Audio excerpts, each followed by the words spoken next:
Hi students, आज हम लोग बात करेंगे इलेक्ट्रिसिटी के बारे में कि इलेक्ट्रिसिटी प्रोड्यूस कैसे होता है, जनरेट कैसे होता है और फिर कितना प्रोसेस है उसको जहां पावर स्टेशन में जहां पे वो जनरेट हुआ वहां से हमारे घर तक आने में पूरा डिस्कस करेंगे। यानी कि होल ये टॉपिक रहेगा और ये टॉपिक जो है क्लास 10th वाले के लिए तो है ही, साथ ही साथ ये बता दें हम कि बोर्ड में आपको ये जो है पूछने नहीं जा रहा है। क्लास 10th बोर्ड में सीबीएसई में खास करके नहीं पूछने जा रहा है। हाँ, आईसीएसई में थोड़ा बहुत चांसेस कुछ क्वेश्चंस बनता है, उसको भी हम लोग डिस्कस कर लेंगे। और इससे सीबीएसई में कुछ खास क्वेश्चंस पूछे नहीं जाते हैं। लेकिन हाँ, ये हर एक को ये वीडियो ज़रूर देखना है क्योंकि इससे आपको बेसिक नॉलेज मिलेगा। बहुत सारा चीज़ आप इलेक्ट्रिसिटी के बारे में फील कर पाओगे जो आपको मिस्ट्री बन के रहता है, मतलब समझ ही नहीं आता है कि ये कैसे होता है। तो first of all I must switch off the fan. Okay, चलो तो शुरू करते हैं। तो पावर स्टेशन से इलेक्ट्रिसिटी को होम तक लाना है, घर तक लाना है। तो सबसे पहले क्या होता है, इलेक्ट्रिसिटी जनरेट कैसे होता है। तो इलेक्ट्रिसिटी बहुत तरह से जनरेट होता है। जैसे अभी हम लोग का जो चलता है कन्वेंशनल चलता है, जो कोल से जनरेट हुआ, कोल या कुछ न्यूक्लियर पावर से यूरेनियम वगैरह से जनरेट होता है। तो उसका मेन बेसिस क्या होता है कि जहाँ पावर स्टेशन होता है, जैसे एक फिगर हम लोग एक प्रोसेस बनाए हुए हैं, इसमें देखते हैं जो पावर स्टेशन होता है, ये मान लेते हैं कि पावर स्टेशन है। तो पावर स्टेशन में क्या होता है कि एक बॉयलर होता है, बॉयलर एक पार्ट होता है जहाँ पे क्या किया जाता है कि वाटर को बॉयल किया जाता है। वाटर को बॉयल किया जाएगा तो वेपर बनेगा। अब बॉयल करने के लिए आप कोल यूज करो या यूरेनियम, जो भी यूज़ करो। अब ये क्या है, वाटर को बॉयल कर दिया गया तो वाटर बॉयल करके वेपर बनेगा और वेपर में एनर्जी आ जाएगा। जैसे ही बॉयल करेगा तो हीट एनर्जी वेपर के पास हो जाएगा, तो वो वेपर क्या करेगा, टरबाइन को टर्न कराएगा, टरबाइन को नचाएगा। और टरबाइन जब नचेगा तो टरबाइन के नचने से क्या होगा, उसके अंदर जो एसी जनरेटर फिक्स होता है, ठीक है, टरबाइन के नचने की वजह से फिर एसी जनरेटर, जो एसी जनरेटर के बारे में हम लोग मैग्नेटिज्म में पढ़ेंगे, इसके जस्ट आगे वाला चैप्टर है उसमें पूरा डिटेल से पढ़ेंगे। तो एसी जनरेटर जो है क्या करता है, अभी तक जो ये टरबाइन था इसके पास कैसा एनर्जी आया, इस बॉयलर में जो आपका वेपर बना, वो उसका जो वेपर का जो काइनेटिक एनर्जी था, हीट एनर्जी, हीट के फॉर्म में जो मॉलिक्यूल्स का काइनेटिक एनर्जी था, वो इसमें टरबाइन के पास मैकेनिकल एनर्जी के फॉर्म में आ गया, मैकेनिकल एनर्जी। अब ये मैकेनिकल एनर्जी जो है, ये मैकेनिकल एनर्जी को ये एसी जनरेटर जो है वो चेंज कर देगा इलेक्ट्रिकल एनर्जी में। आगे पढ़ेंगे, फैराडेज लॉ ये सब पढ़ना है, प्रिंसिपल ऑफ एसी जनरेटर ये सब, तो अगले चैप्टर में। अभी बस इतना ध्यान रखना है। तो अब क्या करेगा ना कि मैकेनिकल एनर्जी जो है वो एसी जनरेटर से क्या चीज़ में चेंज हो जाएगा, एसी जनरेटर इसको चेंज कर देगा इलेक्ट्रिकल एनर्जी में। यानी कि एसी जनरेटर इसको चेंज कर दिया इलेक्ट्रिकल एनर्जी में। तो यहाँ पे समझ में आया कि ये पावर हाउस, जो पावर स्टेशन जो होता है, जो जनरेशन स्टेशन होता है जहाँ पे इलेक्ट्रिसिटी जनरेट होता है, वो कैसे होता है। ये एक हो गया कोल वाला। अब किसी भी प्रोसेस, मान लो विंड एनर्जी भी होता है तो उसमें भी टरबाइन नचता है, फिर एसी जनरेटर लगा हुआ रहता है, मतलब सबका मेन प्रोसेस यही रहता है। वाटर वाला भी होता है, हाइडल पावर भी होता है, तो वहाँ पे भी टरबाइन नचता है, फिर एसी जनरेटर लगा हुआ होता है जो कि उसको चेंज कर देता है एसी में। ओके, मतलब कि अल्टरनेटिव करंट में चेंज कर देता है। इसको अगले चैप्टर में देखेंगे। तो अब यहाँ पे जो है पावर स्टेशन पे इलेक्ट्रिसिटी जो है वो जनरेट किया जाता है। ध्यान रखना है 11 किलो वोल्ट पे। 11 kilo volt means 11,000 volt, 11,000 volt पे जनरेट किया जाता है पावर। ये काफ़ी हाई वोल्टेज है। अब ये जो है 11,000 वोल्ट या 11 किलो वोल्ट पे जनरेट किया गया इलेक्ट्रिसिटी को। अब क्वेश्चन मन में आएगा कि इतना हाई पे क्यों किया जाता है या इससे और ज़्यादा पे क्यों नहीं किया जाता है। दो तरह का क्वेश्चन आ सकता है। तो 11 किलो वोल्ट पे करने का ये होता है कि इससे अगर और ज़्यादा वोल्ट पे किया जाए तो हो सके, ये तो बहुत ज़्यादा एनर्जी है, बहुत ज़्यादा हीट है, तो हो सके क्या हो जाए, आग लग जाए। या कम पे करेगा तो कम पे करने के वजह, अगर कम पे किया जाएगा तो फिर करंट का कमी होगा। तो ये एक स्टैंडर्ड है कि इतना पे किया जाता है। तो पावर स्टेशन पे आपका 11 किलो वोल्ट पे इलेक्ट्रिसिटी जनरेट हुआ। अब ये 11 किलो वोल्ट का इलेक्ट्रिसिटी यहाँ से चलना शुरू होगा वायर के थ्रू। तो वायर के थ्रू चलेगा तो सबसे पहले वो जाएगा grid station, grid sub station. सबसे पहले उसको पहुँचना है ग्रिड सब स्टेशन। बस ये सब स्टेशन क्यों है इसको समझते हैं। ग्रिड सब स्टेशन जाएगा। सब स्टेशन है कि क्या करना है, या तो इलेक्ट्रिसिटी को स्टेप अप करना है या तो इलेक्ट्रिसिटी को स्टेप डाउन करना है। मतलब कि या तो वोल्टेज को बढ़ाने का काम उसको करना है या तो वोल्टेज को डिक्रीज कराना है। यही सब स्टेशन का काम है। अभी से देखो 1 2 3 4 सब स्टेशन के बारे में हम लोग देखेंगे। सबका काम या तो स्टेप अप करना है यानी कि वोल्टेज बढ़ाना है या तो स्टेप डाउन करना है। तो सबसे पहले जब 11 किलो वोल्ट यहाँ से जनरेट हुआ तो ये गया ग्रिड सब स्टेशन, सबसे पहले सबसे बड़ा, ठीक है, ग्रिड सब स्टेशन। अब ये ग्रिड सब स्टेशन पे गया तो इसको क्या किया गया कि 11 किलो वोल्ट को स्टेप अप किया गया। स्टेप अप किया गया मतलब वोल्टेज को बढ़ाया गया। 11 किलो वोल्ट से करके इसको कर दिया गया, इधर मिटाते हैं हम, इधर लिखते हैं, देखना है 11 किलो वोल्ट से कर दिया गया इसको ग्रिड सब स्टेशन पे। 11 किलो वोल्ट से आपका 132 किलो वोल्ट में कर दिया गया। काफ़ी बड़ा पोटेंशियल डिफरेंस ला दिया गया। अब मन में क्वेश्चन आएगा कि क्यों 11 किलो वोल्ट से 132 किलो वोल्ट क्यों किया गया। ये भी क्वेश्चन आ रहा होगा कि क्यों नहीं 132 किलो वोल्ट पे ही जनरेट किया गया। तो ऑलरेडी हम बता चुके हैं कि आग लगने का डर यहाँ पे हो सकता था, बहुत ज़्यादा हीट, एनॉर्मस हीट होगा, ठीक है। तो 11 किलो वोल्ट से ये आपको स्टेप अप कर दिया, कहाँ, ग्रिड स्टेशन पे, ग्रिड सब स्टेशन पे स्टेप अप करके ला दिया 132 किलो वोल्ट। अब क्या है, ये क्यों किया 132 वोल्ट, इतना बड़ा डिफरेंस क्यों लाया गया, पोटेंशियल डिफरेंस क्यों लाया गया। तो इसका 2 वजह है। इसका सबसे बड़ा वजह ये है कि यहाँ ये जो सब स्टेशन जो है, ये जो मेन जो पावर स्टेशन होता है, ये आप कभी देखे हो पावर स्टेशन? नहीं। क्यों? पावर स्टेशन जो है शहर से काफ़ी दूर होता है, काफ़ी दूर इलाका, काफ़ी दूर, जहाँ पे एकदम बहुत ही कम लोग जाते हो, मतलब सुनसान इलाका में, काफ़ी दूर वाला इलाका में होता है। मतलब अगर सिंपली कहा जाए तो पावर स्टेशन से इलेक्ट्रिसिटी को होम तक आने में, सिटी तक आने में काफ़ी रास्ता तय करना है, काफ़ी दूरी डिस्टेंस तय करना है, काफ़ी डिस्टेंस ट्रैवल करना है। तो यहाँ से करंट को, यहाँ से एनर्जी को हमको यहाँ तक लाना है, काफ़ी डिस्टेंस तक लाना है। तो इस बीच में इसको काफ़ी रास्ता ट्रैवल करना है। तो इसके लिए इसका जो है पोटेंशियल डिफरेंस को बढ़ाया जाता है। इसको थोड़ा हम लोग टेक्निकली समझते हैं। इस फिगर को आप लोग को नोट कर लेना है, हम मिटाते चलते हैं, जैसे जैसे इधर से बढ़ा हम मिटाते चलते हैं। चलो, तो नोट कर लेना है। अब समझते हैं कि क्यों किया गया। सबसे पहला प्रोसेस था कि पावर स्टेशन पे 11 किलो वोल्ट पे जनरेट किया गया है और उसके बाद इसको ग्रिड सब स्टेशन पे स्टेप अप किया गया। स्टेप अप मतलब कि वोल्टेज को बढ़ाया गया और स्टेप अप करके कर दिया गया 11 किलो वोल्ट से 132 किलो वोल्ट। क्यों किया गया? तो 132 किलो वोल्ट यानी कि हाई वोल्टेज किया गया। हाई वोल्टेज करने का वजह क्या था? तो हम बताएं कि इसको क्या करना है, लॉन्ग डिस्टेंस ट्रैवल करना है ना, लॉन्ग डिस्टेंस ट्रैवल करना है। तो लॉन्ग डिस्टेंस ट्रैवल कराना है करंट को, ठीक है। और साथ ही साथ आप ऑलरेडी पढ़ चुके हो, पिछले सीरीज में पढ़े हो कि करंट जो होता है ना, इलेक्ट्रिक करंट जब वायर से कंडक्ट होता है तो वो हीटिंग इफेक्ट कॉज करता है, यानी कि हीट प्रोड्यूस करता है, हीट जनरेट करता है। तो चलो हम लोग के पास एक फॉर्मूला है H = I²RT। H = I²RT।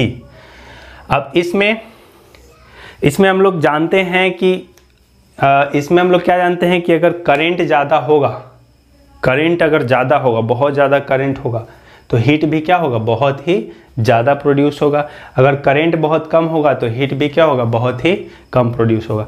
तो अब आप सोचो कि यहाँ से ग्रिड सब स्टेशन से उधर तक ले जाने में आप क्या चाहोगे, करंट ज़्यादा करके ले जाओगे कि करंट कम करके ले जाओगे?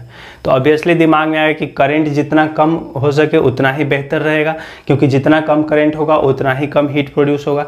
तो करंट कम करने के लिए आपके पास क्या उपाय है? तो करंट कम करने के लिए आपके पास क्या है, V इलेक्ट्रिक पावर = P = क्या आप पढ़े हो, V × I पढ़े हो, P = V × I। मान लो कि कुछ एनर्जी, कुछ पावर, कुछ इलेक्ट्रिक पावर को आपको ट्रांसमिट करना है एक जगह से दूसरे जगह। तो 2 ऑप्शन है, या तो हाई वोल्टेज पे ले जाओ या तो हाई करंट पे ले जाओ, ठीक है। हाई वोल्टेज पे ले जाओ या तो हाई करंट पे ले जाओ। मतलब जैसे मान लो कि 500 पावर को आपको ले जाना है, तो या तो करो कि 500 वोल्ट पे × 1 एम्पियर पे ले जाओ, ठीक है। या दूसरा है कि 1 वोल्ट × 500 एम्पियर पे ले जाओ, ठीक है। अब ज़्यादा बेहतर कौन रहेगा, पोटेंशियल डिफरेंस ज़्यादा करना कि करंट ज़्यादा करना। तो आपको पता है कि पोटेंशियल डिफरेंस ज़्यादा करोगे तो अच्छा रहेगा, पोटेंशियल डिफरेंस ज़्यादा करोगे तो करंट क्या होगा, कम, और करंट कम तो हीटिंग इफेक्ट कम, मतलब कि हीट के फॉर्म में आपका एनर्जी क्या होगा, कम बर्बाद होगा। तो इसलिए स्टेप अप किया जाता है कि 11 किलोवोल्ट से 132 किलोवोल्ट कर दिया गया, ताकि जो है हीट के फॉर्म में जो इलेक्ट्रिकल एनर्जी हो वो कम से कम वेस्ट हो, और फिर वायर भी है वो ज़्यादा हीटेड नहीं होगा तो ज़्यादा लॉन्ग लास्टिंग होगा। ठीक है, तो इसलिए फर्स्ट प्रोसेस में स्टेप अप किया जाता है, इसको नोट कर लेना है। ये था हम लोग का पहला ग्रिड सब स्टेशन में क्या किया गया, स्टेप अप। अब स्टेप अप करके कितना कर दिया गया, 132 किलो वोल्ट, यानी कि ये वायर के थ्रू 132 किलो वोल्ट पहुँचेगा कहाँ पे, मेन सब स्टेशन। कितना आया, 132 किलो वोल्ट। ओके, अब ये मेन सब स्टेशन पे आएगा। तो मेन सब स्टेशन पे आने के बाद अब जो है, अब यहाँ से ना इसका यूजेज शुरू होगा। इससे पहले जो है पावर जहाँ से जनरेट हुआ वहाँ से यूज नहीं होता है इलेक्ट्रिसिटी, कहाँ तक, ग्रिड सब स्टेशन तक कोई यूज नहीं है, स्टेप अप करके वहाँ तक ला गया। उसके बाद अब यहाँ पे 132 किलो वोल्ट आया मेन सब स्टेशन पे, अब यहाँ से इलेक्ट्रिसिटी का यूज शुरू हो जाएगा। मतलब कि अब यहाँ से हम लोग यूज नहीं करेंगे, 132 किलो वोल्ट समझ रहे हैं आप लोग कितना बड़ा है। तो यहाँ से क्या होगा ना कि कुछ इंडस्ट्रीज वगैरह में यूज होगा। तो ये मेन सब स्टेशन पे जैसे ही आएगा तो यहाँ पे अब इसका क्या होगा, स्टेप डाउन होगा, स्टेप डाउन। यानी कि अब क्या किया जाएगा कि इसको 132 किलो वोल्ट से इसको स्टेप डाउन करके 33 किलो वोल्ट कर दिया जाएगा। अब क्या कर दिया गया, स्टेप डाउन 132 किलो वोल्ट से कर दिया गया 33 किलो वोल्ट। ठीक है, काफ़ी नीचे ला दिया गया। अब ये क्यों किया गया, स्टेप डाउन क्यों किया गया, तो देखो स्टेप डाउन इसलिए किया गया क्योंकि अब यहाँ से इसको यूज करना है। बहुत सारा इंडस्ट्रीज होता है, बहुत सारा जैसे ऑटोमोबाइल्स इंडस्ट्री, कार इंडस्ट्री, बस इंडस्ट्री, जहाँ पे बनाया जाता है कार बस वगैरह को, तो वहाँ पे ना काफ़ी हाई वोल्टेज इलेक्ट्रिसिटी का रिक्वायरमेंट होता है। और ये सब जो इंडस्ट्रीज होता है ये भी दूर दराज इलाका में होता है, शहर से काफ़ी दूर वगैरह होता है। तो इनको ना हाई वोल्टेज करंट चाहिए होता है, गवर्नमेंट से ऑलरेडी परमिशन ले रखे होते हैं कि हमको हाई वोल्टेज करंट चाहिए। तो ये मेन सब स्टेशन से इनको करंट मिलेगा। अब इनको 240 वोल्ट 220 वोल्ट से काम चलने वाला नहीं है। इनके पास ऐसा इलेक्ट्रिक एप्लियंसेज होता है, ऐसा मशीनरी होता है जिसको काफ़ी हाई वोल्टेज चाहिए होता है। तो यहाँ पे मेन सब स्टेशन पे समझ में आ रहा क्या होता है, 132 किलो वोल्ट से कर दिया गया 33 किलो वोल्ट में। अब कुछ इंडस्ट्रीज है उसको दे दिया गया, कितना दिया गया, 33 किलो वोल्ट। कुछ इंडस्ट्री को, हेवी इंडस्ट्रीज को दे दिया गया, ये ऑलरेडी अपना परमिशन ले रखे होते हैं, उनको मिल गया। ठीक है, वो अपना यूज़ करेंगे। तो मेन सब स्टेशन पे बात समझ में आ गया। अब मेन सब स्टेशन से आगे की तरफ चलेगा, तो आगे की तरफ अब कितना चला, तो आगे की तरफ चलेगा 33 किलो वोल्ट। अब आते हैं मेन सब स्टेशन के बाद कहाँ पहुँचेगा, ये intermediate sub station. Intermediate sub station पे पहुँचेगा, कितना लेकर के पहुँचा है, 33 किलो वोल्ट। अब ये 33 किलो वोल्ट जो है फिर स्टेप डाउन होगा, क्यों, क्योंकि और फिर अब कुछ इंडस्ट्री, छोटा मोटा इंडस्ट्री को देना है इलेक्ट्रिसिटी। समझ में आ रहा बात, एक बार स्टेप अप हुआ, फिर स्टेप डाउन, फिर स्टेप डाउन, फिर स्टेप डाउन होगा, क्योंकि जब यूज करने का बात आएगा ना तो वो स्टेप डाउन होते जाएगा। ठीक है, तो अब 33 किलो वोल्ट से ये इंटरमीडिएट सब स्टेशन पे 33 किलो वोल्ट जो आया ये अब स्टेप डाउन होकर के हो जाएगा 33 किलो वोल्ट से हो जाएगा ये 11 किलो वोल्ट। 11 किलो वोल्ट जितना पे ये जनरेट हुआ था, 11 किलो वोल्ट। ओके, यानी कि अब ये जो यहाँ पे 11 किलो वोल्ट हो गया, कहाँ पे, इंटरमीडिएट सब स्टेशन पे। इंटरमीडिएट सब स्टेशन पे ये हो गया स्टेप डाउन होकर के स्टेप डाउन। अब मन में क्वेश्चन आ रहा होगा कि क्या स्टेप डाउन स्टेप अप है, तो ये ट्रांसफॉर्मर्स लगे हुए होते हैं, ट्रांसफॉर्मर, इसको भी हम लोग अगले चैप्टर में पढ़ेंगे कि स्टेप अप ट्रांसफार्मर क्या होता है, स्टेप डाउन ट्रांसफार्मर क्या होता है। बस अभी समझना है कि ट्रांसफार्मर के थ्रू वोल्टेज बढ़ाया या घटाया जाता है। ठीक है, तो ये 33 किलो वोल्ट से इंटरमीडिएट सब स्टेशन पे कर दिया गया 11 किलो वोल्ट। अब यहाँ पे भी कुछ जो हैं कंज्यूमर्स हैं जिनको कितना वोल्टेज चाहिए, 11 किलो वोल्ट चाहिए। क्या हम लोग 11 किलो वोल्ट यूज़ करेंगे, नहीं। लेकिन बताओ ट्रेन में कितना यूज किया जाता है, तो more than 11 kilo volt. Train जब चलता है तो मोर देन 11 किलो वोल्ट। तो सबका ना अपना अपना एक स्टैंडर्ड होता है किसको कितना यूज़ करना है। तो कुछ जो है लाइट इंडस्ट्रीज, छोटा मोटा इंडस्ट्रीज जो है, स्मॉल इंडस्ट्रीज है, उनको कितना चाहिए होता है, 11 किलो वोल्ट। ठीक है, तो ये जो है यहाँ से कितना ले लेता है अपना, यहाँ से ये इंटरमीडिएट सब स्टेशन से मिल जाएगा कुछ, स्मॉल इंडस्ट्रीज़ को करंट यहाँ पे मिल जाएगा, वो अपना गवर्नमेंट से परमिशन लिए हुए रहता है, उसके हिसाब से वो अपना बिल पे करता है। तो स्मॉल इंडस्ट्रीज़ को कितना मिल गया 11 किलोवोल्ट। ओके, अब फिर 11 किलोवोल्ट आगे चलेगा। अब ये 11 किलोवोल्ट आगे चला, तो ये आगे चल के अब कहाँ आया, सिटी सब स्टेशन, मतलब शहर में अब जो है हमारे घर पे आने वाला है। ओके, तो इधर हम करते हैं, इसको नोट कर लेना है, इसको जैसे है उस तरह से नोट करते चलना है, मिटाते हैं हम। चलो, तो अब आ गए हम लोग शहर में। तो शहर में ये आने के बाद, शहर में आने के बाद ये जो है अपना शहर वाला पोल है, इस तरह से 3 फेज में आता है। तो ये कितना पे आया है, सिटी सब स्टेशन पे आया है 11 किलो वोल्ट में। इससे पहले इंटरमीडिएट सब स्टेशन पे 33 से स्टेप डाउन हुआ था, और स्टेप डाउन करके कितना हुआ था 11 किलो वोल्ट। ओके, तो अब आ गया city sub station, city sub station. तो सिटी सब स्टेशन पे आया है 11 किलो वोल्ट में। अब यहाँ पे भी इसका सिटी सब स्टेशन आप फील कर सकते हो, जैसे अपने घर के अगल बगल थोड़ा दूर इधर उधर आप देखते होगे कि पावर हाउस है। तो पावर हाउस पे वहाँ पे क्या होता है, वहाँ पे जो करंट आता है उसको क्या किया जाता है, स्टेप डाउन किया जाता है। ठीक है, तो वहाँ पे आकर के वो क्या होगा, स्टेप डाउन, और स्टेप डाउन होने के बाद वो क्या होगा, चारों तरफ उसका सप्लाई दिया जाएगा। ठीक है, तो ये कौन करेगा, स्टेप डाउन कौन करेगा, ट्रांसफार्मर। तो ये 11 किलो वोल्ट से अब इसको कर दिया जाता है 240 वोल्ट, 240 वोल्ट, स्टेप डाउन करके, स्टेप डाउन। अब ये जो है हम लोग के आसपास में भी होता है, जहाँ तहाँ देखते हो ट्रांसफार्मर लगा हुआ है। तो या तो 11 किलो वोल्ट से 440 वोल्ट पे दे दिया जाता है, और 440 वोल्ट जैसे अगल बगल में देखो कि ट्रांसफार्मर लगा हुआ है, तो हो सके वो 440 वोल्ट आया है, या तो 11 किलो वोल्ट ही आया है, फिर उसको ट्रांसफ़र कर दिया, स्टेप डाउन कर दिया 220 वोल्ट, 240 वोल्ट में, 220 वोल्ट में।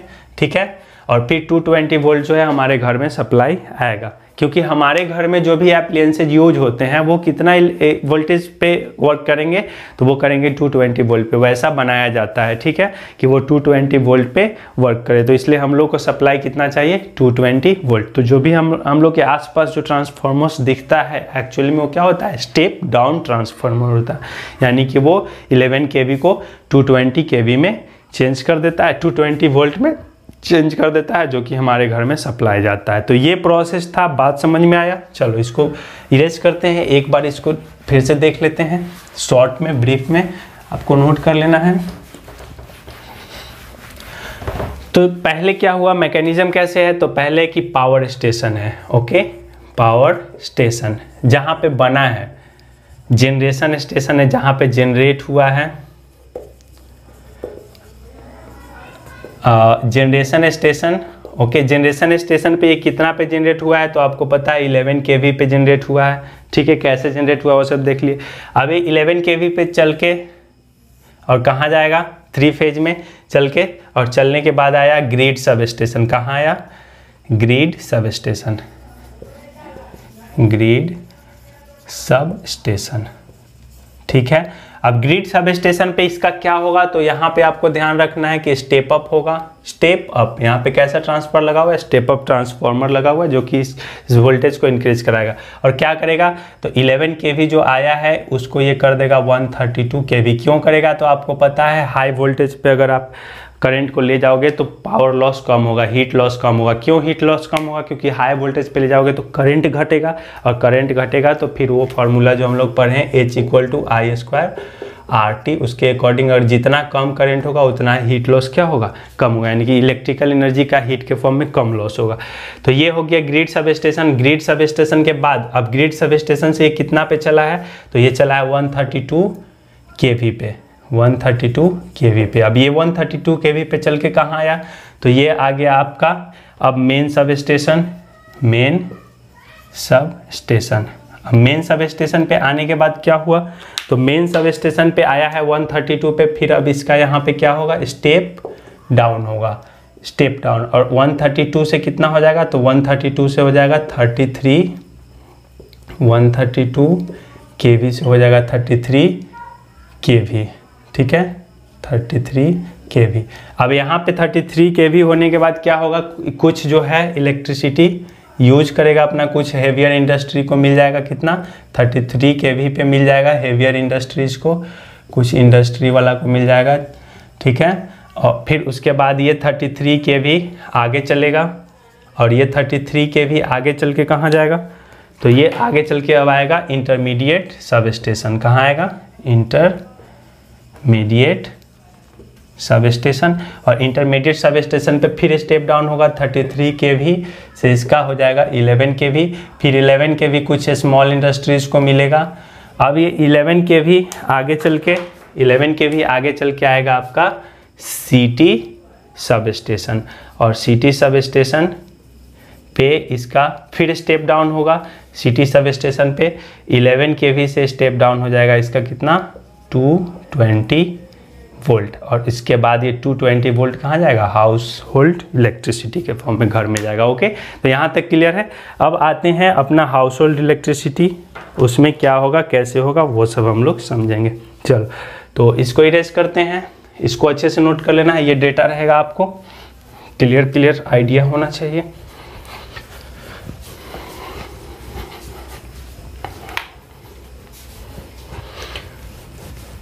काफी ज्यादा गर्मी लग रहा है।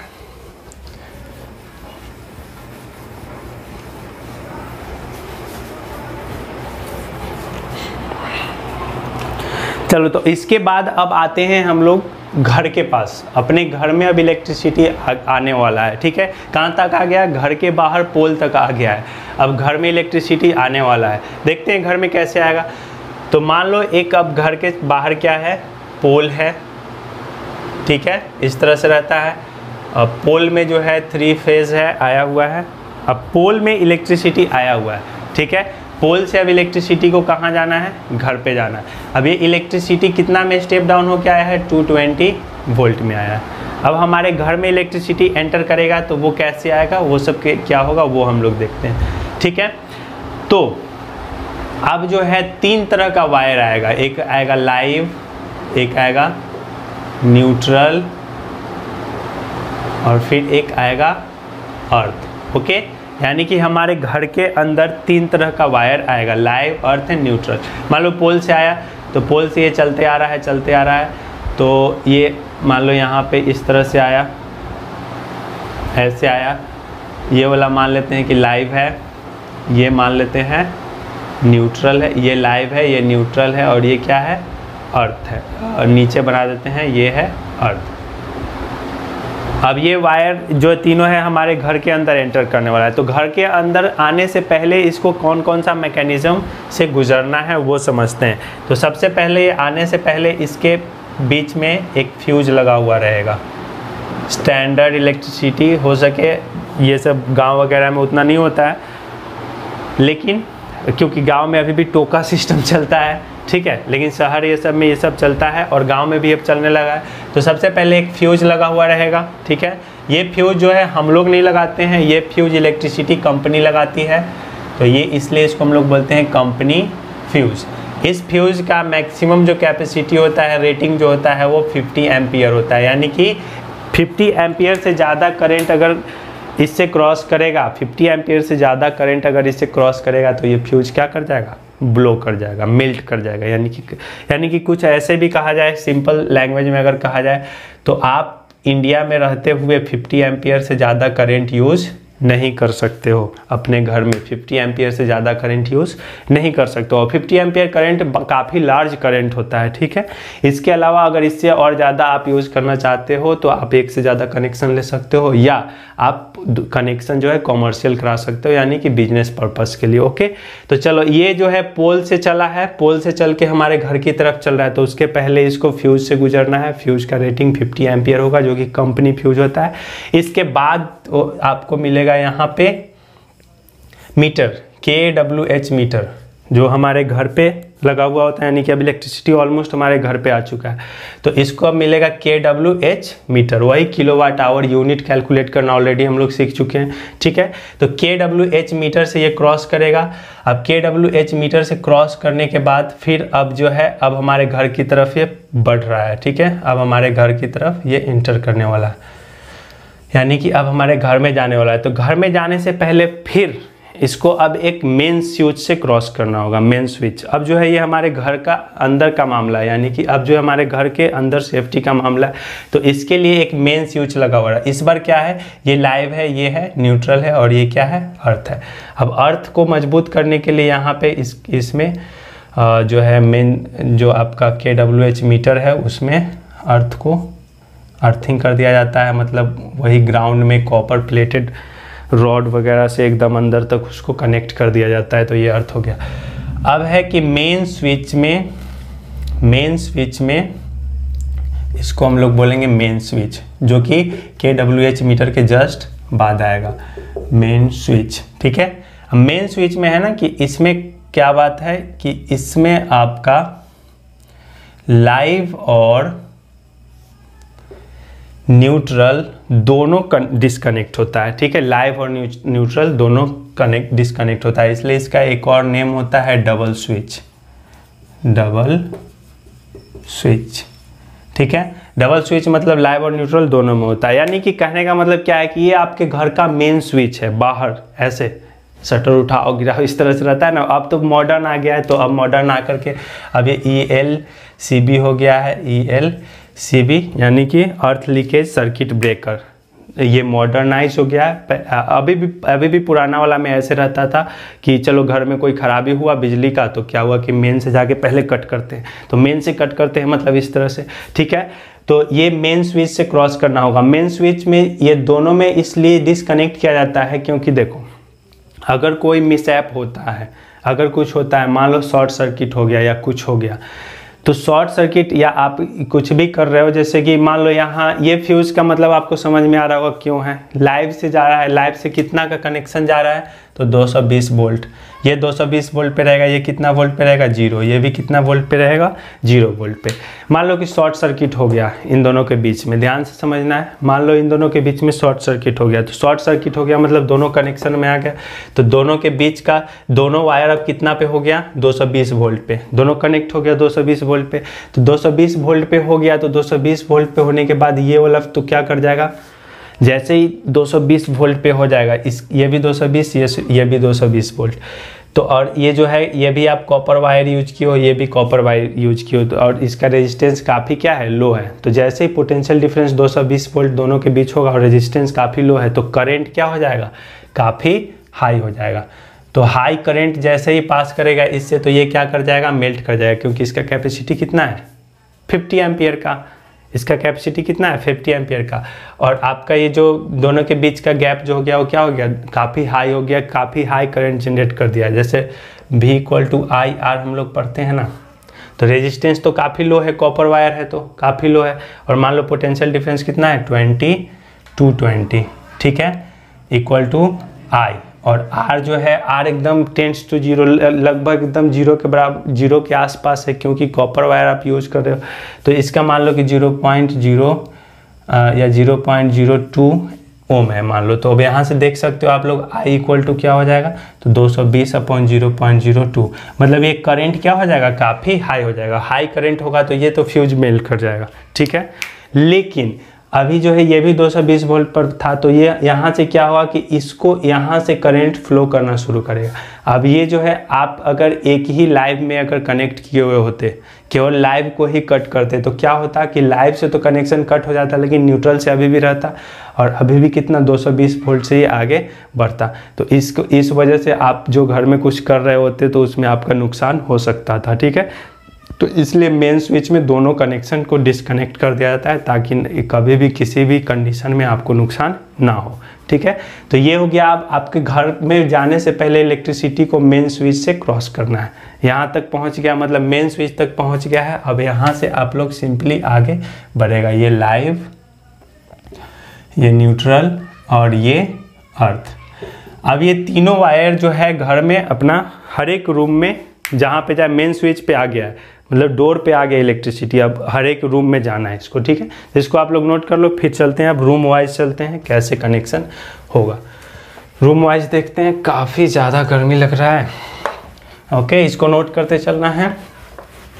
अब हर एक रूम में कनेक्शन देखते हैं कैसे होगा।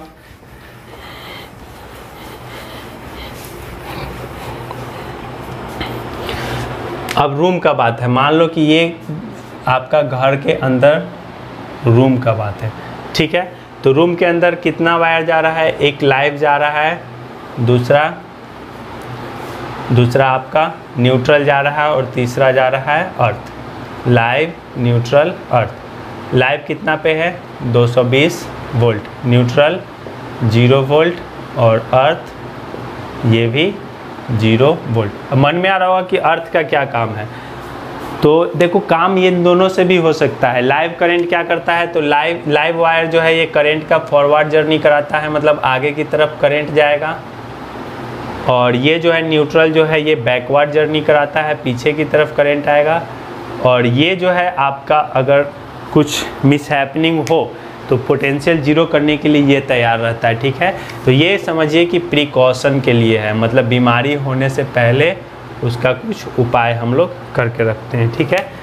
समझ में आया बात। वैसे इन दोनों से भी काम चलाया जा सकता है और नॉर्मली जो छोटा मोटा वायरिंग होता है उसमें यही लाइव और न्यूट्रल से ही चलता है, आप अपने घर में भी देखे होंगे। लेकिन जब स्टैंडर्ड वायरिंग, बड़ा वायरिंग होता है तो तीनों यूज़ किया जाता है और तीनों यूज किया जाना चाहिए ताकि सेफ्टी ज़्यादा हो। ओके, तो अब रूम में, आपके रूम में तीनों वायर जाएगा, लाइव जाएगा, न्यूट्रल जाएगा, अर्थ जाएगा। अब मान लो कि ये जो है घर में, ये घर के अंदर एंटर किया है, तो मान लो कि 2 रूम में जाना है, ये रूम 1, ये रूम 2। तो ये जो है वायर जो है, तीनों वायर आएगा यहाँ से, ये तीनों वायर निकल के ये यहाँ पे जाएगा, लाइव गया, फिर ये वायर निकल के यहाँ पे गया, न्यूट्रल गया, फिर ये वायर निकल के और यहाँ पे, मतलब ये अर्थ गया, तीनों इस रूम में गया। समझ में आ रहा है बात। फिर ये वायर लाइव जो है इस रूम में भी जाएगा, लाइव, फिर ये इस रूम में भी जाएगा, न्यूट्रल, और फिर ये इस रूम में भी जाएगा। मतलब कि ये हर एक रूम में तीनों वायर जाएगा, ठीक है। ये रूम 1 था, ये रूम 2 था। अब हर एक रूम में क्या होगा, आपका एक मेन बोर्ड होगा। रूम के अंदर हम लोग समझ रहे हैं, हर एक रूम में, ये फर्स्ट रूम में एक मेन बोर्ड होगा, मेन बोर्ड में ये तीनों वायर जाएगा। फिर इस रूम में भी एक मेन बोर्ड होगा और इस मेन बोर्ड में तीनों वायर जाएगा। यहाँ तक समझ में आ गया। ये रूम 1 है, इसको लिख लेते हैं रूम 1 और ये रूम 2। इस तरह से करके और भी बहुत सारा रूम होगा, सब में इसी तरह से थर्ड होगा, तो फिर थर्ड में लाइव, न्यूट्रल, अर्थ सब जाएगा, ठीक है। और ये सब जो है क्या है, ये रूम 1 का क्या है, मेन बोर्ड है, मेन बोर्ड है, ठीक है। ये रूम 2 का क्या है, मेन बोर्ड है। समझ में आ रहा बात। तो अब मेन बोर्ड तक, हर एक रूम में मेन बोर्ड तक इलेक्ट्रिसिटी आ गया है। अब आएगा कि अंदर रूम में वायरिंग कैसे होगा, ठीक है, उसको समझना है। तो उसको समझते पहले इसको आप लोग नोट कर लो। अब रूम के अंदर का वायरिंग को समझते हैं, वो कैसे होगा, ठीक है, उसके लिए क्या क्या तरीका है। ओके, चलो इसको मिटाते हैं, आप लोग इसको नोट कर लो। तो आपको रूम के अंदर वायरिंग करने के लिए 2 तरीका है। इलेक्ट्रिक एप्लियंसेस को कनेक्ट करने के लिए 2 तरीका है। एक है कि आप ऑलरेडी पढ़ के आए हो कि एक है कि आप एप्लियंसेस को कैसे कनेक्ट करो, पैरेलल कनेक्ट करो, और दूसरा है कि आप कैसे कनेक्ट करो, सीरीज में कनेक्ट करो। पैरेलल में कनेक्ट करना, सीरीज में कनेक्ट करना, इन दोनों को कंपेयर कर लेते हैं। ऑलरेडी हम लोग कर भी चुके हैं कंपेयर। तो जब आप पैरेलल में कनेक्ट करते हो तो क्या होता है, तो पैरेलल में कनेक्ट करने का सबसे बड़ा फायदा होता है कि एप्लियंसेस को क्या मिलता है, सेम पोटेंशियल डिफरेंस मिलता है, सेम पोटेंशियल डिफरेंस मिलता है।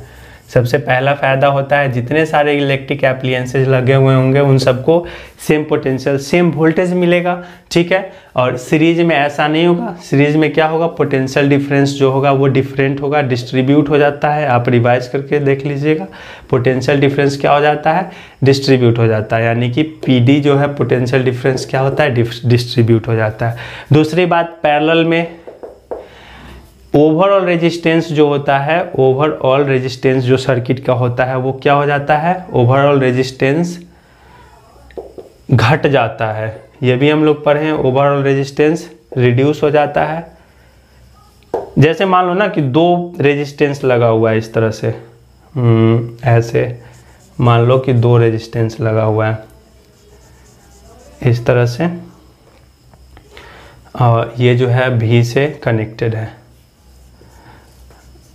ऐसे ऐसे ऐसे, ठीक है। ये R है, ये भी R है, ठीक है। तो इसका ओवरऑल रेजिस्टेंस ये पैरेलल में है, तो ओवरऑल रेजिस्टेंस निकालेंगे R इक्विवेलेंट, तो इसके लिए क्या फॉर्मूला था 1/R इक्विवेलेंट इक्वल टू, मान लो कि ये 10 ओम का ही है, ये 10 ओम और ये भी है 10 ओम का। ओके, तो 1/R इक्विवेलेंट क्या होगा 1/10 प्लस 1/10, तो कितना हो जाएगा 1/R इक्विवेलेंट इक्वल टू 2/10, इसलिए R इक्विवेलेंट इक्वल टू क्या हो जाएगा 5।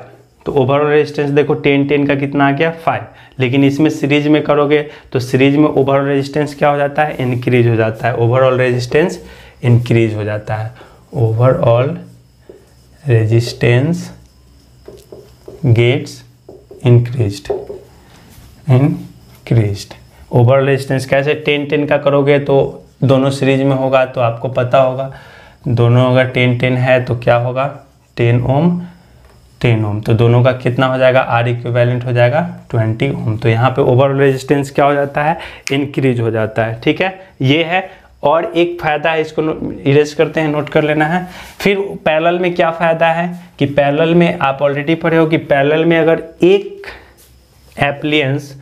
एक इलेक्ट्रिक एप्लियंस अगर वर्क करना बंद कर देता है तो भी दूसरा वर्क करेगा। जैसे अभी ही जो देखें हम लोग, इस तरह से मान लो पैरेलल में है ऐसे, फिर इससे इस तरह से कनेक्टेड है, इस तरह से मान लो ये दो एप्लियंस है, तो मान लो कि इसमें कुछ गड़बड़ी आ गया तो ये फंक्शन करना स्टॉप कर दिया, तो ये तो करते रहेगा ना, ये तो करते रहेगा, इसको तो कोई दिक्कत है नहीं।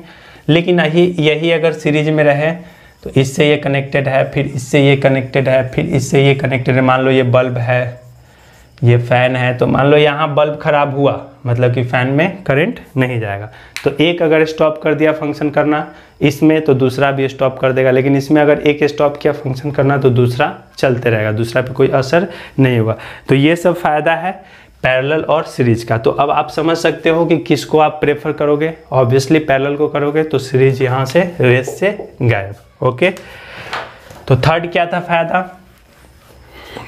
कि इफ वन एप्लियंस या वन डिवाइस लिख लेते हैं, device stops working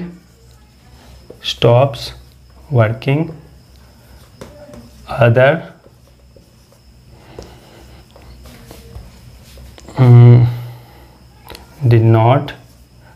do not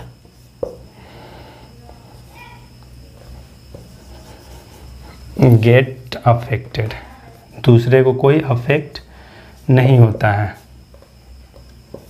ठीक है। लेकिन इसमें ऐसा नहीं है, इफ वन एक जो है अगर वर्क करना बंद करेगा तो बाकी भी गया। If one device stops working others also stop, एक बंद किया तो दूसरा भी क्या हो जाएगा बंद कर देगा, क्योंकि सबका एक ही से यहाँ पे करंट के पास एक ही रास्ता है जाने को। ओके, यहाँ पे करंट के पास एक से ज़्यादा रास्ता था, ठीक है। तो ये था हम लोग का पैरेलल सीरीज में। तो अब ओवरऑल हम लोग क्या प्रेफर करेंगे पैरेलल। ओके, अब आते हैं घर के अंदर वायरिंग किस तरह से होता है, वायरिंग का टाइप्स। आज का ये लास्ट है वायरिंग का टाइप्स कि घर के अंदर वायरिंग कैसे होगा। वायरिंग तो आप लोग देखे ही होंगे घर में, तो समझते हैं वायरिंग के लिए ना, यानी कि अब जो है रूम के अंदर वायरिंग इलेक्ट्रिक एप्लियंसेस को तो समझ ही लिए कि पैरेलल में कनेक्ट करना है, सीरीज में नहीं, ठीक है। अब रूम के अंदर वायरिंग कैसे करेंगे, तो वायरिंग करने के लिए आपके पास दो तरीका है। एक जो है वायरिंग मतलब वायर का जाल बिछाना एकदम। तो एक जो है आपका पुराना तरीका जो है वो है आपका ट्री सिस्टम, जो कि पुराना है, चलते आ रहा है, ठीक है, ट्री सिस्टम। और दूसरा है रिंग सिस्टम, ये मॉडर्न है, रिंग सिस्टम ये है मॉडर्न, ठीक है। दोनों को डिस्कस करेंगे, ये कन्वेंशनल है, पुराना है। तो पहले ट्री सिस्टम को डिस्कस कर लेते हैं। अब देखो रिंग सिस्टम जो है वैसे भी अभी सिलेबस में नहीं था, लेकिन ट्री सिस्टम के अलावा रिंग सिस्टम क्यों आया, इसको समझने के लिए दोनों को समझना पड़ेगा, ठीक है। और ऐसे भी समझ लेंगे तो अच्छा ही रहेगा।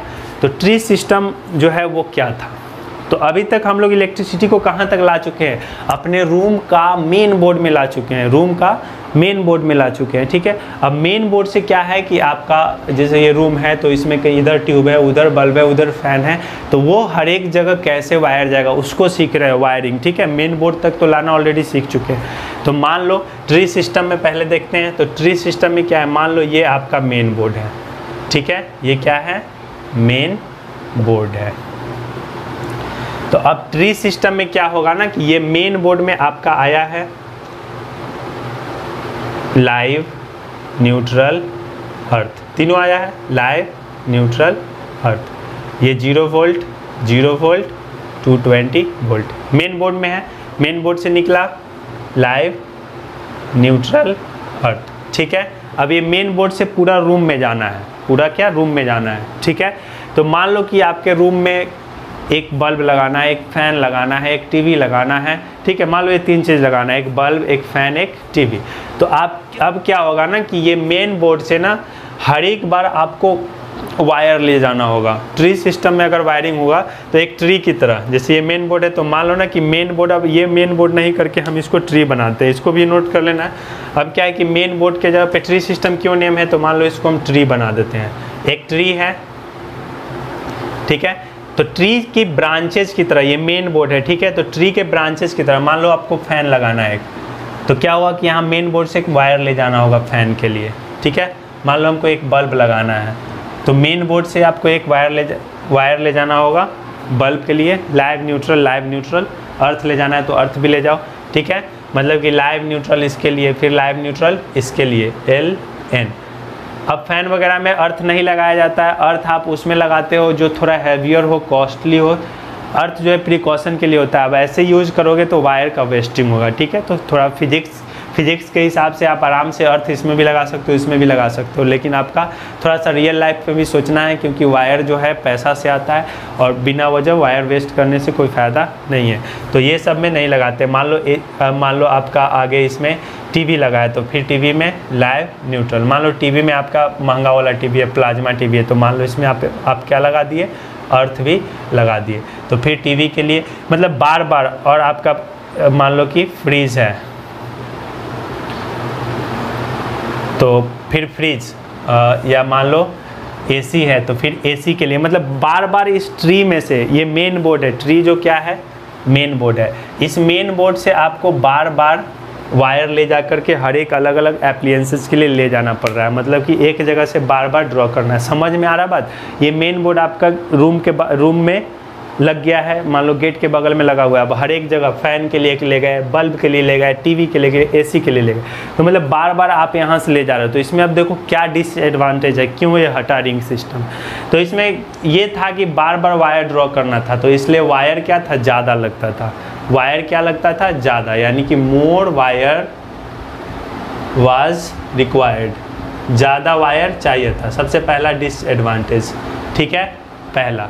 फिर क्या है, फिर दूसरा क्या है कि जैसे यहाँ से मान लो फ़ैन के लिए, एसी के लिए मान लो कि 1 या 2 एम्पियर करंट का ज़रूरत है, तो 2 एम्पियर करंट जाने के लिए लाइव से ही जाएगा पूरा करंट, मतलब इसी वायर से पूरा करंट जाएगा, एक ही पाथ है, ठीक है। तो वायर क्या चाहिए, मोटा चाहिए, यानी कि थिक वायर का ज़रूरत पड़ेगा, क्योंकि करंट के पास एक ही रास्ता है। जब हम रिंग सिस्टम में देखेंगे ना तो उसमें देखेंगे करंट के पास 2 रास्ता, इसलिए ये वाला टर्म है आपको हम बता रहे हैं यहाँ पे, ठीक है। तो फिर यहाँ पे करंट के पास एक ही रास्ता है, तो इसलिए थिक वायर चाहिए इस वाला वायरिंग में। किसके कंपैरिजन में, रिंग सिस्टम में, यानी कि thick wire was required, thick wire is required, ठीक है। फिर इसको जब रिंग सिस्टम में कंपेयर करेंगे तो देखेंगे थिक वायर इज रिक्वायर्ड। ये बात समझ में आया। ये ट्री सिस्टम का आपका क्या है, मतलब ज़्यादा वायर लगेगा और थिक वायर ये सब चाहिए, ये सब आपका प्रॉब्लम है ट्री सिस्टम वायरिंग का, ठीक है। तो इस प्रॉब्लम को दूर करने के लिए लाया गया रिंग सिस्टम वायरिंग। अब रिंग सिस्टम वायरिंग में देखते हैं क्या होता है, कैसे होता है। ओके, मिटाते हैं इसको नोट कर लेना है। अभी भी ट्री सिस्टम वायरिंग बहुत जगह, खासकर विलेजेज ये सब में छोटा मोटा वायरिंग होता है तो उसमें चलता है, लेकिन जो मॉडर्न है, जो बड़ा बड़ा वायरिंग हो रहा है या जो भी न्यू वायरिंग हो रहा है ना, जो ऑलरेडी हो चुका है उसमें आपका रिंग सिस्टम मिल सकता है, लेकिन जो न्यू वायरिंग हो रहा है उसमें आपको क्या मिलेगा, उसमें आपको मिलेगा रिंग सिस्टम वायरिंग। तो देखते हैं रिंग सिस्टम क्या है। तो रिंग का मतलब ही समझ में आ रहा है, घेरा, घेर देना। रिंग का मतलब घेर देना। जैसे वेडिंग रिंग है, मतलब आप उंगली को घेर दिए, ऑक्यूपाई कर लिए, ये पूरा आपका है, ठीक है। तो उसी तरह से रिंग सिस्टम में होता है कि घेर दिया जाता है। अब कैसे घेरा जाता है उसको समझते हैं। तो इसमें भी एक है मेन बोर्ड, ठीक है। मेन बोर्ड से क्या क्या निकलेगा, लाइव, न्यूट्रल, अर्थ। ये तो समझ में आ रहा है, LNE, ये 220 वोल्ट, ये 0 वोल्ट, ये 0 वोल्ट। अब ये मेन बोर्ड आपका जो है घर का मेन बोर्ड, जहाँ घर के गेट पे लगा। अब इसके बाद आपका ये मान लो कि इस तरह से पूरा रूम का एक दृश्य है, ऐसे ये आपका रूम है, ओके। ये रूम है ऐसे, चारों तरफ 4 कोना, ठीक है। अब इसमें आप मान लो कहीं बल्ब लगाना है आपको, यहाँ बल्ब लगाना है,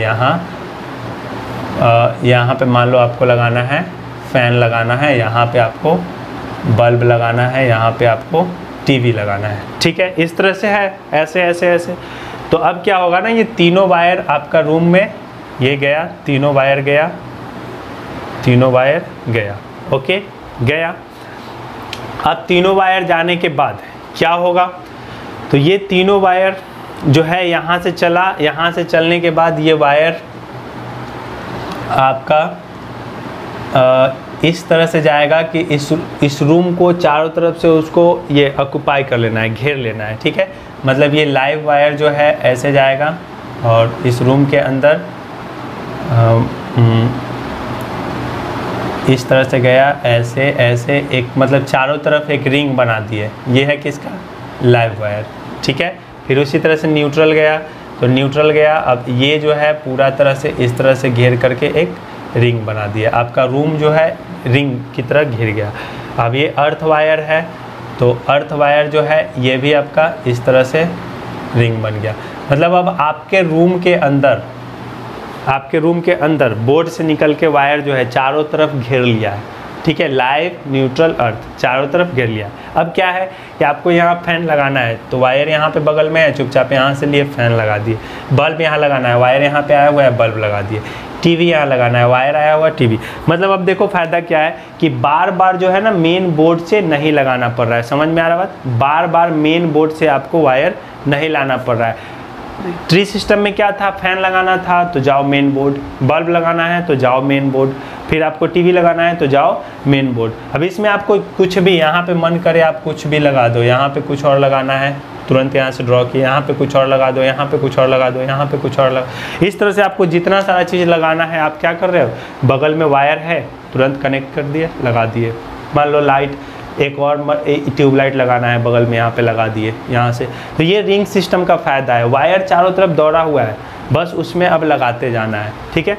तो अब देखो ये जो मेन बोर्ड से जाता है ना, तो इसमें हम लोग क्या कहते हैं, प्रिकॉशन के लिए या सेफ्टी के लिए इसमें भी हम लोग क्या लगा देते हैं, फ्यूज़ लगा देते हैं। इसमें भी क्या लगा देते हैं, फ्यूज़ लगा देते हैं, ताकि कोई अगर मिसहैपनिंग हो, कुछ हो तो क्या हो, पहले ही फ्यूज़ उड़ जाए। और फ्यूज़ उड़ जाए तो मतलब मामला जो है यहाँ तक ना पहुँचे, उससे पहले ही कनेक्शन को क्या कर दे, कट कर दे, ठीक है। तो इसलिए फ्यूज़ लगाया जाता है।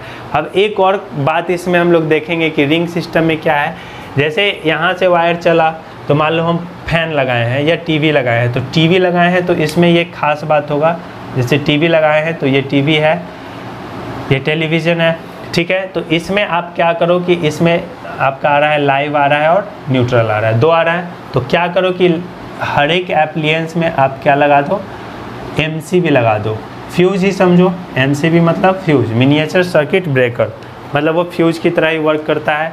तो हर एक एप्लियंस में आपको क्या लगा देना है, फ्यूज़ लगा देना है, ताकि अगर कुछ प्रॉब्लम इसके अंदर हो तो आपका एप्लियंस पे कोई असर नहीं पड़े। इसमें भी फ्यूज़ लगा दिए, इसमें भी फ्यूज़ लगा दिए, इसमें भी फ्यूज़ लगा दिए।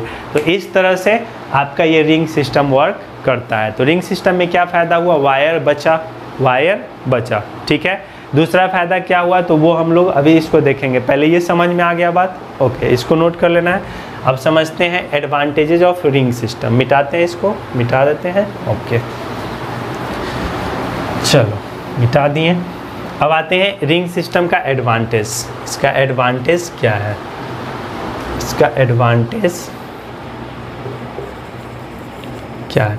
तो सबसे पहला बात कि रिंग सिस्टम में क्या इस तरह से है, ऐसे है, ऐसे है, इस तरह से था, रिंग बना हुआ था, ठीक है। अब इधर से मान लो ये करंट आया, ठीक है, इधर मान लो बल्ब लगा हुआ था, ये बल्ब है। तो मान लिए कि बल्ब को 0.5 एम्पियर करंट चाहिए था। बल्ब को कितना चाहिए था? 0.5 एम्पियर करंट चाहिए था, ओके। तो ये 0.5 एम्पियर करंट जाने के लिए, ये मान लो लाइव है, ये क्या है? न्यूट्रल है, ये लाइव है, न्यूट्रल है। तो 0.5 एम्पियर करंट जाने के लिए देखो यहाँ से कितना, यहाँ से इस करंट को जाने के लिए फॉरवर्ड जर्नी कौन कराता है? करंट को लाइव ही कराता है। तो मान लो यहाँ से करंट ये इसको 0.5 एम्पियर चाहिए, तो ये कितना सर्किट से मांगेगा? 0.5 एम्पियर। तो यहाँ से करंट कितना जाना है? 0.5 एम्पियर। अब बताओ 0.5 एम्पियर किधर से जाएगा? इधर से जाएगा कि इधर से जाएगा? तो दोनों तरफ से जाएगा, और दोनों तरफ से क्या जाएगा? इक्वली जाएगा, मतलब कि हाफ इधर से जाएगा और हाफ इधर से जाएगा। तो इधर से कितना जाएगा? 0.25 एम्पियर, और इधर से भी कितना जाएगा? 0.25 एम्पियर। अब देखो रिंग सिस्टम का सबसे बड़ा फायदा क्या है कि ये करंट डिस्ट्रीब्यूट होकर के फिर ये 0.5 एम्पियर यहाँ आया और फिर यहाँ आया और यहाँ आकर के फिर क्या बन गया? इसको फिर कितना मिल गया? 0.5 एम्पियर, दोनों मिलके 0.25 और ये 0.25, ठीक है, और दोनों मिलके क्या बन गया? 0.5 एम्पियर। मतलब क्या है कि लो करंट जाता है, ठीक है, रिक्वायर्ड करंट जितना है उतना तो मिलेगा, लेकिन हमेशा करंट के पास कितना रास्ता होता है? 2 रास्ता होता है, इसलिए करंट हाफ मटके जाता है। तो इसमें क्या फ़ायदा है? इसमें फ़ायदा ये है कि अगर आप थिन वायर भी यूज करते हो उसके कंपैरेटिव में, रिंग सिस्टम के ट्री सिस्टम के कंपैरेटिव में, तो काम चलेगा, क्योंकि यहाँ पे करंट के पास 2 रास्ता है। तो लोअर करंट रहेगा, लो करंट रहेगा, तो वो थिन वायर पे भी काम चलेगा, यानी कि thin wire can also be used, thin wire can also be used, ठीक है। और फिर देख दूसरा क्या फ़ायदा था? तो दूसरा फ़ायदा था कि लेस वायर आज रिक्वायर्ड। दूसरा था ये पहला, दूसरा था less wire is required in comparison with, किसके कंपैरिजन में? तो उसके ट्री सिस्टम के comparison, required in comparison with tree system, ठीक है। और एक और फ़ायदा बहुत ही अच्छा फ़ायदा है कि आप जो है अपने रूम में कहीं भी कुछ भी चाहो आराम से लगा सकते हो। सब जगह वायर है, बस वहाँ से लिए लगा दिए, वहाँ से लिए लगा दिए, आप कहीं भी कुछ भी चाहो लगा सकते हो। तो ये सब फ़ायदा है आपका रिंग सिस्टम का, जो कि आपको ये मॉडर्न टाइम में यूज़ करने के लिए सबसे अच्छा तरीका है वायरिंग करने के लिए, ठीक है। तो ये फ़ायदा है कि एक और थर्ड फ़ायदा क्या है कि we can install devices anywhere in the room, कहीं भी आप रूम में डिवाइस इंस्टॉल कर सकते हो। ये था रिंग सिस्टम का फ़ायदा, ओके, ये रिंग सिस्टम का फ़ायदा था। अब आते हैं, ये इसको नोट कर लेना है। अब आते हैं कुछ सेफ्टी डिवाइसेज है, उसके बारे में डिस्कस कर लेते हैं। इसके बाद आज का क्लास ओवर होगा। काफ़ी लॉन्ग क्लास हो गया, लेकिन वो पूरा का पूरा आपको इन्फॉर्मेशन है इसमें, वायरिंग से लेकर पावर स्टेशन से लेकर वायरिंग तक। चलो कुछ सेफ्टी डिवाइसेज है जिसको डिस्कस कर लेते हैं। सेफ्टी डिवाइसेज, तो सेफ्टी डिवाइसेज में सबसे पहले हम लोग बात कर लेते हैं फ्यूज़ का। फ्यूज़ के बारे में आपको पता है, फ्यूज़ का काम क्या है? फ्यूज़ का काम क्या है? तो उड़ जाना। फ्यूज़ अगर उड़ गया तो अच्छा बात है, फ्यूज़ नहीं उड़ा तो कुछ गड़बड़ी है, ठीक है। मतलब कुछ चीज़ जो होता है जो बर्बाद होकर के आपको अच्छा करता है, ठीक है। तो फ्यूज़ का काम क्या है? बर्बाद हो जाना। वो अगर बर्बाद हो गया तो आपका इलेक्ट्रिक एप्लियंसेस क्या है? सेफ है।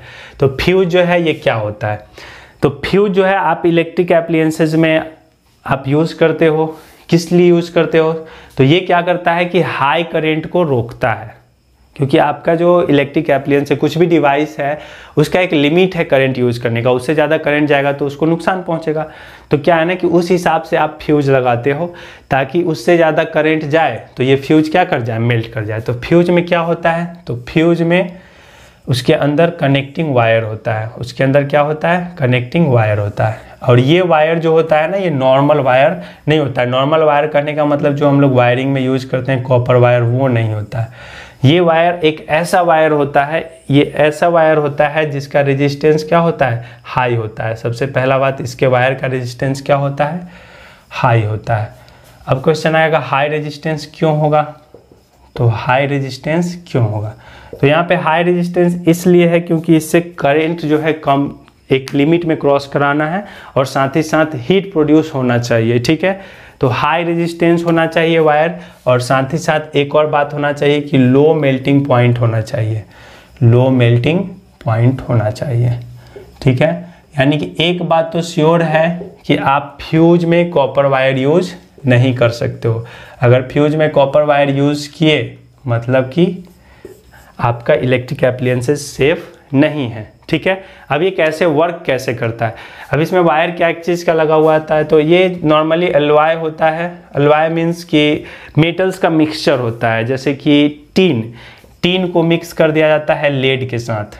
टीन को मिक्स कर दिया जाता है लेड के साथ, यानी कि Sn प्लस Pb, और इसका जो एलॉय होता है, इन दोनों का मिक्सचर जो होता है उसको यूज़ किया जाता है वायर, ये फ्यूज वायर के तौर पे। अब इसका क्या होता है ना, ये देखो, इसका रेजिस्टेंस हाई होता है और मेल्टिंग पॉइंट लो होता है। तो जैसे ही हाई करंट क्रॉस करना चाहता है, इससे ये क्या कर जाता है, मेल्ट कर जाता है। तो अब सब क्वेश्चन जो बनता है वो क्या बनता है कि फ्यूज जो है किस प्रिंसिपल पे वर्क करता है, फ्यूज जो है किस प्रिंसिपल पे वर्क करता है। तो फ्यूज अभी हम बताएं कि ये क्या कर जाता है, मेल्ट कर जाता है। मतलब कि करंट ज़्यादा आता है तो हीटेड होता है, रेजिस्टेंस ज़्यादा है, रेजिस्टेंस ज़्यादा होगा तो क्या होगा, हीट होगा, क्योंकि H इक्वल टू क्या है, I²RT। तो हाई रेजिस्टेंस होगा तो हीट भी क्या होगा, हाई होगा। तो ये रेजिस्टेंस ज़्यादा है, आपको पता है ऑलरेडी वायर का, तो ये क्या हो जाता है, हीटेड होता है। मतलब कि फ्यूज जो है किस प्रिंसिपल पे वर्क करता है, heating effect of electric current. Heating effect of electric current, यानी कि heating effect of electric current, ये इस प्रिंसिपल पे वर्क करता है फ्यूज। इसको नोट कर लेना है। ठीक है, तो ये फ्यूज के बारे में था एक छोटा सा डिस्क्रिप्शन। अब आते हैं थोड़ा और स्विच को डिस्कस करते हैं। स्विच क्या होता है, नोट कर लेना है इसको। आपका फ्यूज से क्वेश्चन अगर बनता है बोर्ड में तो यही बनता है कि फ्यूज जो है बताइए किस प्रिंसिपल पे वर्क करता है, तो आपको बताना है heating effect of electric current. Okay, अब इसी तरह से स्विच भी है, सेम है स्विच। हाँ, एक और बात था कि फ्यूज जो है, फ्यूज को हमेशा लाइव से कनेक्ट करना है। फ्यूज को हमेशा किससे कनेक्ट करना है, लाइव से। फ्यूज को हमेशा कनेक्ट करना है लाइव से, ये बात भी ध्यान में रखना है। Fuse should be connected to live, क्योंकि लाइव जो होता है कितना पे होता है, 220 वोल्ट पे, और ये होता है 0 वोल्ट पे। तो आप लाइव से कनेक्ट करोगे तभी तो ये 220 वोल्ट को कट करेगा ना। इधर मान लो आप टीवी सेट लगाए हुए, टीवी सेट लगाए हो, तो कुछ अगर यहाँ पे हुआ है, कुछ शॉर्ट सर्किट ही हुआ है या कुछ भी हुआ है, तो अगर आप लाइव से कनेक्ट करके रखे हो, अगर आप स्विच को लाइव से कनेक्ट किए हो तो क्या कर देगा, ये वाला कनेक्शन कट कर देगा। तो ये कनेक्शन कट कर देगा तो ये क्या हो जाएगा, सेफ हो जाएगा। लेकिन अगर आप इस फ्यूज को अगर न्यूट्रल में लगा के रखे हो, न्यूट्रल में लगा के रखे हो, तो क्या होगा कि न्यूट्रल वाला तो मान लो कि इसको हम इसमें नहीं लगाएं, ठीक है, दूसरा केस, इसको ऐसे ही छोड़ दिए और इसमें लगा दिए। तो इसमें लगा दिए तो क्या होगा कि जैसे ही कुछ मिसहैपनिंग होगा तो क्या होगा, इसका कनेक्शन तो कट हो जाएगा, इसका कनेक्शन कट हो जाएगा, लेकिन इसका कनेक्शन तो 220 वोल्ट जाएगा, और जैसे 220 वोल्ट जाएगा तो आपको नुकसान तो होना ही है। ठीक है, इसलिए फ्यूज जो है, fuse is always connected in live wire. Fuse को हमेशा किस में कनेक्ट करना है, लाइव वायर। और स्विच को भी लाइव वायर में ही कनेक्ट करना है। साथ ही साथ लिख लेना है इसको भी, switch and fuse are always connected in live wire. Okay, देखते हैं स्विच। तो स्विच में भी वही बात होता है, सेम बात होता है कि मान लो कि एक बल्ब लगा हुआ है, तो बल्ब के पहले आप स्विच लगाए हो, तो स्विच को किस में कनेक्ट कर देना है, स्विच को किस में कनेक्ट कर देना है, लाइव में। अब स्विच का काम क्या है, जैसे कुछ भी आप यूज़ कर रहे हो तो उसको ऑफ ऑन करोगे ना, तो ऑफ ऑन करने के लिए मान लो ना कि इसमें कुछ बल्ब या कुछ भी टीवी लगाए हुए हैं, तो टीवी का स्विच है, तो स्विच को लाइव से अगर कनेक्ट आप किए हुए हैं तो क्या होगा कि आप स्विच ऑफ कर दिए तो टीवी में 220 वोल्ट का सप्लाई क्या हो जाएगा, बंद। 0 वोल्ट का सप्लाई रहेगा, कोई फ़र्क पड़ेगा नहीं, ठीक है। तो आप आराम से खोलकर छूछा कुछ भी कर सकते हो। लेकिन बाय द वे आप स्विच को इसमें कनेक्ट कर देते हो, लाइव में कनेक्ट नहीं करके किस में कर देते हो, न्यूट्रल में। तो न्यूट्रल में कनेक्ट कर देते हो तो आपको इससे कोई फ़ायदा नहीं है, क्योंकि न्यूट्रल में कनेक्ट कर दिए तो ये स्विच ऑफ करोगे तो 0 वोल्ट का कनेक्शन कट करेगा, लेकिन 220 वोल्ट तो ऑलरेडी उसमें रहेगा। उसके बाद आप छुओगे तो फिर उससे बहुत गड़बड़ी हो सकता है, ठीक है, आपको नुकसान हो सकता है। तो इसलिए switch is always connected in live. Switch को भी किस में कनेक्ट करना है, लाइव में। अक्सर ये गलती हम लोग घर पे कर देते हैं, या ऐसा जैसे कि क्या होता है कि कभी कभार आप स्विच खुद से ये जोड़ लेते हो बिना टेस्टर वगैरह यूज किए, ऐसे ही चलो, अरे किसी में भी स्विच आप जोड़ते हो तो क्या होता है, जैसे मान लो कि लाइव में नहीं जोड़ के न्यूट्रल में ही जोड़ दिए तो वर्क तो करता है। जैसे स्विच ऑफ करोगे तो टीवी ऑफ हो जाएगा, क्योंकि अगर इसमें ऑफ किए तो 0 वोल्ट कट हुआ तो सर्किट तो ब्रेक कर गया ना, तो ऑफ तो हो गया। लेकिन इसमें करंट तो 220 वोल्ट है ना, वो तो नुकसान करेगा, ठीक है। 220 वोल्ट करंट तो है, तो इसलिए आपको लगता है कि स्विच हम किसी में भी जोड़ दिए उससे कोई फ़र्क हमको नहीं पड़ रहा है, लेकिन वो फ़र्क पड़ता है। वो कब पड़ता है, जब आप इसके अंदर कुछ कर रहे हो, इसको छू रहे हो, या हो सके ये बर्न ही कर जाए 220 वोल्ट की वजह से। तो इसलिए स्विच को हमेशा किस में कनेक्ट करना है, लाइव में। अगर आप खुद से कनेक्ट करते हो तो इस बात का ध्यान रखना है, ओके। फिर इसी तरह से ये जो फ्यूज है ना, फ्यूज का अब नया जो है मॉडर्न आ गया है MCB। ये फ्यूज जो है, फ्यूज में क्या होता है कि फ्यूज आप जोड़ते हो बार बार वो उड़ जाता है मतलब उसका वायर जो है मेल्ट कर जाता है, तो वो सर्किट टूट जाता है। तो फिर आपको फ्यूज निकालना होता है, निकाल करके फिर उसमें वायर कनेक्ट करना होता है। तो वो थोड़ा अब ये लेंदी हो जाता था, तो उसके जगह पे फ्यूज के जगह पे आ गया MCB क्या है, तो इसको थोड़ा समझ लेते हैं। मिनिएचर सर्किट ब्रेकर, यानी कि ये समझो कि शॉर्ट सर्किट ये सब हुआ तो उस सर्किट को क्या करता है, ब्रेक करता है। मतलब सिंपली ये जो काम फ्यूज करता है ना, वही काम ये भी करता है। लेकिन इसमें डिफरेंस है, फ्यूज जो है कौन सा प्रिंसिपल यूज करता है, तो फ्यूज यूज करता है heating effect of electric current, और इसको आप लोग मैग्नेटिक ये पढ़ोगे कि MCB जो है वो magnetic effect of electric current use करता है, magnetic effect of electric current, यानी कि ये डिफरेंट है। उसके बाद सबसे बड़ा बात ये है कि फ्यूज में आपको बार बार वायर चेंज करना है, इसमें बार बार वायर ये सब चेंज नहीं करना है। बस ये जैसे शॉर्ट सर्किट या कुछ हुआ तो MCB अपने आप डाउन हो जाएगा, फिर आपको जा करके उठा देना है, यानी कि ये ऑटोमेटिक वर्क करता है, ठीक है। और ये magnetic effect of electric current पे। दूसरा खास बात ये है कि ये जो फ्यूज है ये वर्क करने में इट टेक्स टाइम, यानी कि ये एक्शन लेने में कुछ टाइम लगा देता है, तब तक हो सके कुछ नुकसान आपको हो जाए। लेकिन ये जो है ये instantly it acts very fastly, ये बहुत जल्दी वर्क करता है। इट वर्क्स वेरी फास्टली, बहुत फास्टली वर्क करता है ये, मतलब तुरंत वर्क करता है। इवन इन मिली सेकेंड्स ये एक्शन लेता है, मिली सेकेंड में। इसके बारे में हम लोग ज़्यादा डिस्कस करेंगे, डिटेल में डिस्कस करेंगे magnetic effect of electric current में, ठीक है। तो ये मिली सेकेंड में मतलब काफ़ी जल्दी वर्क करता है, काफ़ी जल्दी रिएक्ट करता है, ठीक है। कोई भी अगर मिस हैपनिंग कुछ भी हुआ, शॉर्ट सर्किट ये सब हुआ, तो इसलिए अब फ्यूज के जगह पे क्या प्रेफर किया जाता है, MCB। ये सब कुछ सेफ्टी डिवाइसेस थे, ओके। अभी इसको रिवाइज कर लेना है कि थोड़ा लंबा हो गया है, इसलिए थोड़ा गौर से इसको देख करके रिवाइज कर लेना है, और फिर आपको एक क्लियर कट आइडिया हो जाएगा, एक नॉर्मल सा एक जो वायरिंग ये सब है वो सब का एक आइडिया हो गया। चलो आज के लिए इतना ही, बाय बाय, टेक केयर।